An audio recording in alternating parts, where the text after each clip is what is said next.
السلام علیکم ورحمۃ اللہ وبرکاتہ۔ ناظرین کرام،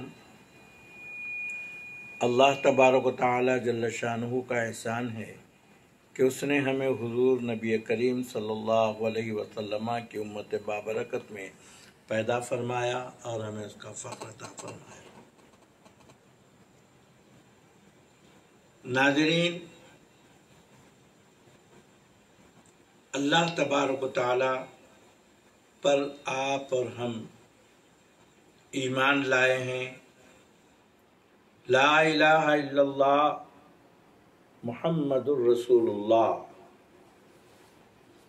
اللہ تعالیٰ کے سوا کوئی نفع اور نقصان دینے والا نہیں ہے، اور ساری کائنات کے سرائے ہوئے ہمارے آقا محمد مصطفیٰ صلی اللہ علیہ وسلم اللہ کے رسول ہیں۔ جب ہمارا یہ ایمان ہے کہ اللہ ہی نفع پہنچاتا ہے، اللہ ہی نقصان پہنچاتا ہے، تو اللہ ہی مرض دینے والا ہے، اللہ ہی شفا دینے والا ہے، اللہ ہی کی طرف سے وبا آتی ہے، اللہ ہی اس کو دفع کرتا ہے۔ عزیزان گرامی، آج آپ اور ہم جس عالمگیر پھیلی ہوئی بیماری سے وابستہ ہیں، کورونا، یہ ایسی بیماری شاید ہی دنیا میں اس سے پہلے کبھی ظاہر ہوئی۔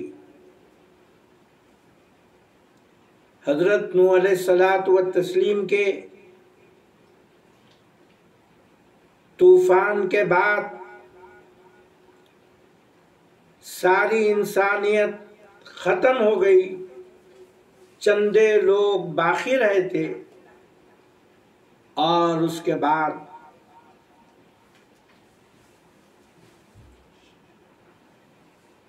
ساری دنیا میں انہی چند 30-40 جو حضرات تھے، ان کے ذریعے سے یہ ساری انسانیت پھیلی۔ آج کروڑہا انسان اس دھرتی پر رہتے ہیں۔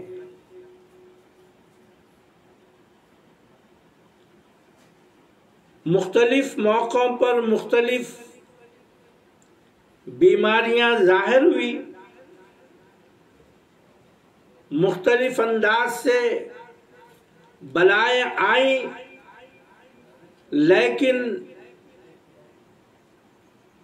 اس قسم اور اس انداز کا دیکھنے میں نہیں آیا۔ کسی علاقے میں بیماری آئی، ہیضہ ہے، چیچک ہے، فلاں ہے، اس ملک میں اس ملک میں ختم، لیکن اس وقت ساری دنیا میں ایک ساتھ جو پھیلی ہوئی ہے، یہ اللہ تبارک و تعالی کا ہم پر گویا عذاب ہے، امتحان تو نہیں کیا کہا جا سکتا۔ امتحان تو وہ دیتے ہیں جو سال بھر تعلیم حاصل کرتے ہیں، پرچہ لکھنے بیٹھتے ہیں۔ جو پڑھا ہی نہیں تو امتحان کیا ہے؟ وہ جب آتا ہے تو اس کے لیے ذلت کے سوا کچھ نہیں ہے۔ تو یہی معاملہ ہمارا ہے، یہ ہمارا امتحان نہیں ہے، یہ ہمارے لیے عذاب الہی کے سوا کچھ نہیں۔ لہذا ضرورت اس بات کی ہے کہ ہم اللہ تبارک و تعالیٰ کی طرف رجوع ہوں، توبہ اور استغفار میں رہیں، اور یقیناً ایک دوسرے سے مرض پھیلنا کوئی ضروری نہیں ہے، مگر عالم اسباب ہے۔ احادیث میں خبر آئی ہے کہ اگر کہیں بیماریاں ہیں تو وہاں وہیں لوگ رکے رہیں، دوسرے مقام پر نہ جائیں۔ اسی بنیاد کو سامنے رکھتے ہوئے تمام علماء کرام نے چند دن قبل اعلان فرمایا اور انہوں نے یہ فیصلہ عامت المسلمین کو سنایا کہ تمام لوگ اپنے گھروں میں رہیں، اور ملت اسلامیہ سے خواہش کی گئی کہ وہ عبادات بھی اپنے گھر میں کریں، مساجد کو نہ آئیں۔ البتہ مساجد اذان و نماز سے خالی نہ ہو، اس لیے امام اور مؤذن صاحب کے ساتھ 2-4 آدمی ہی مسجد کے اندر نماز پڑھ لیں، اور جو لوگ مسجد کے پابند ہیں، جمعہ کے پابند ہیں، وہ لوگ بھی اگر اپنے گھروں میں ہی نماز پڑھ رہے ہیں تو مکمل اللہ تبارک و تعالیٰ سے امید ہے کہ وہی اجر ملے گا جو آپ مسجد میں پڑھتے ہیں، وہی اجر ملے گا جو جماعت کے ساتھ آپ پڑھتے ہیں۔ اسی طرح سے ماہ رمضان المبارک کی مناسبت سے بھی مفکر اسلام زین الفقہا حضرت العلامہ مولانا مفتی خلیل احمد صاحب قبلہ انوار اللہ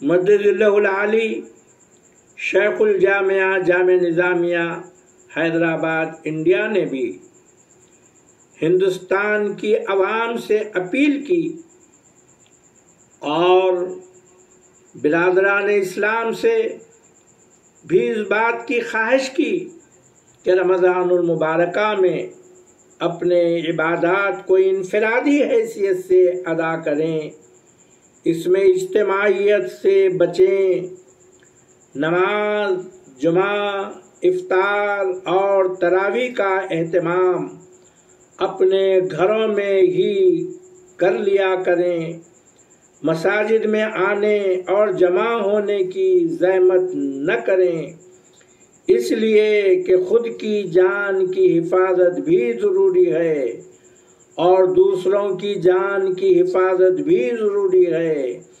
اس اعتبار سے ہمارا یہ فرض بنتا ہے کہ ہم نہ نقصان اٹھانے والے بنیں نہ نقصان پہنچانے والے بنیں، بلکہ حکومت کی جانب سے اور ماہرین طب کی جانب سے جو قواعد بنائے گئے اور جو ہدایات جاری کیے گئے ہیں اس پر سختی سے عمل کرنا چاہیے، اس لیے کہ یہ ساری کی ساری چیزیں ہماری جان کی حفاظت کے لیے ہے۔ اس میں کوتاہی کرنا ہماری بڑی غلطی ہوگی۔ سماجی فاصلے برقرار رکھیں۔ عزیز ناظرین کرام، اللہ تبارک و تعالیٰ نے علماء کرام کو اولو الامر کی حیثیت عطا فرمائی ہے۔ اللہ کا حکم ماننا، رسول اللہ کا حکم ماننا، پھر تیسرا قرآنی یہ بھی فیصلہ ہے، حکم ہے کہ اولو الامر کی بات ماننا۔ علماء حق یہ اولو الامر کی فہرست میں آتے ہیں، زمرے میں آتے ہیں، ان کا حکم ماننا بھی اللہ تبارک و تعالیٰ کے حکم کے ماننے کا اجر و ثواب دلاتا ہے۔ وما علینا الا البلاغ وصلی اللہ تعالی علی خیر خلق محمد وآلہ وصحبہ۔